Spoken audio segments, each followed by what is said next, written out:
진짜 있었던 사례인데 뱃속에 있었던 거즈가 장기에 유착이 돼서 결국에 나중에는 이제 장기까지 절단을 해야 되는 사고도 한 번 있었습니다. 안녕하세요. 사건사고TV 김지훈입니다.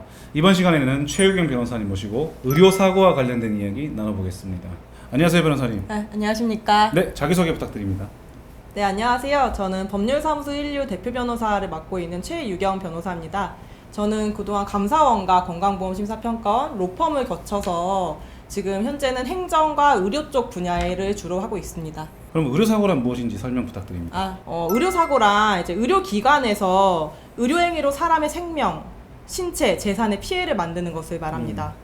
의료행위도 사람이 하는 행위다 보니까 네. 종종 사고가 발생합니다. 그래서 이유 없이 이제 병원 방문 후에 건강 상태가 급격히 악화됐다라고 하면 의료사고가 아닌지 한번은 의심해볼 필요가 있습니다. 그렇군요. 그럼 구체적으로 좀 어떤 사례들이 있을까요? 처치나 수술하는 과정에서 치료를 잘못해서 상해를 입히는 경우, 사망에도 이를 수 있겠고요. 네. 그리고 주사기 재사용으로 인해서 감염 사고가 나는 경우, 네. 그리고 약물을 너무 이제 오남용하는 경우도 있을 수가 있고요. 피부 미용 시술을 받다가 뭐 레이저를 과하게 쏴가지고 화상 같은 게 생기는 경우도 있습니다. 그리고 뭐 의사가 오진하는 경우도 의료사고에 포함이 되고요. 네. 수혈을 잘못하거나 뭐 필요할 때 제대로 수혈을 하지 못해서 상태가 급격하게 안 좋아진 경우도 의료사고에 포함됩니다.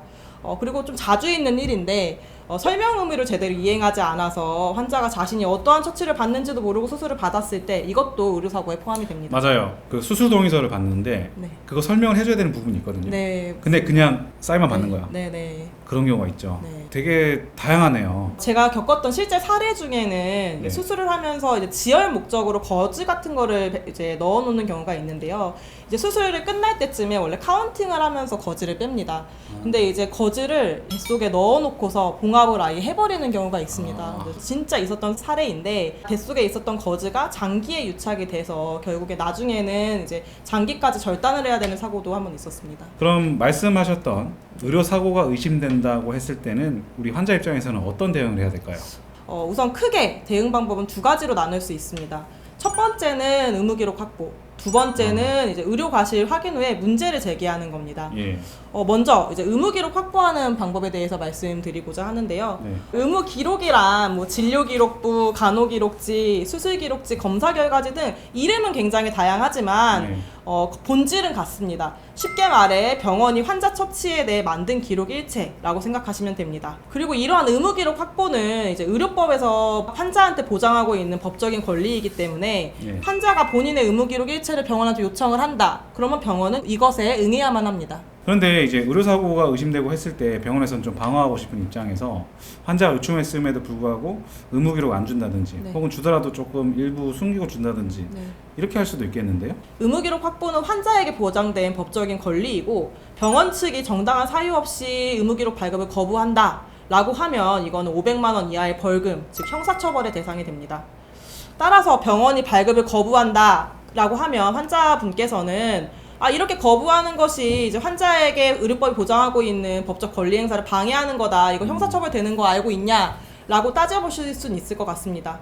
첨언을 드리자면 이제 의무기록으로 병원이랑 대치 상황이 이루어질 수 있거든요. 그렇게 될 경우에는 이제 나중에 이제 실제로 이랬다라는 걸 증명할 수 있도록 상황을 녹음해 놓는 거를 추천드립니다.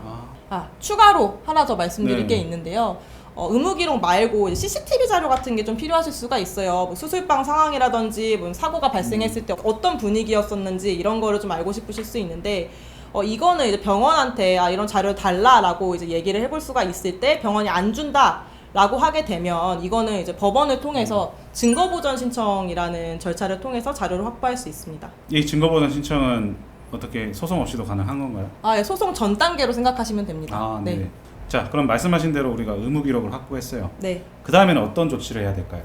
의무기록 확보했다. 그러면 실제 저희가 의심을 하고 있었잖아요. 의료사고가 있었는지. 그래서 의료사고가 진짜 있었나 이거를 좀 확인해 볼 필요가 있습니다. 이때는 반드시 이제 의무기록을 해석하고 병원 측의 과실을 찾아낼 수 있는 의료소송 경험이 많은 변호사나 의료인 등 전문가의 도움을 받는 것을 적극 추천드립니다.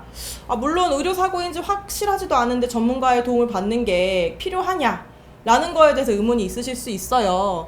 그렇지만 이제 의무기록 검토 결과 결과적으로 의료사고가 아닌 걸로 확인했다라고 하더라도 단순히 의심만 가지고 소송을 제기하셨다가 오랜 기간 시달리시고 나중에 패소 판결 받고 상대방의 변호사 비용까지 물어주는 상황을 겪는 것보다는 그 전문가를 통해서 진짜 이게 소송을 제기할 만한 건인지 아닌지에 대해서 판단을 받으시는 게 훨씬 더 비용적으로도 시간적으로도 절약하는 길이라고 생각됩니다. 네, 그렇다면 이제 의료사고 사실이 우리가 확인이 됐어요. 네.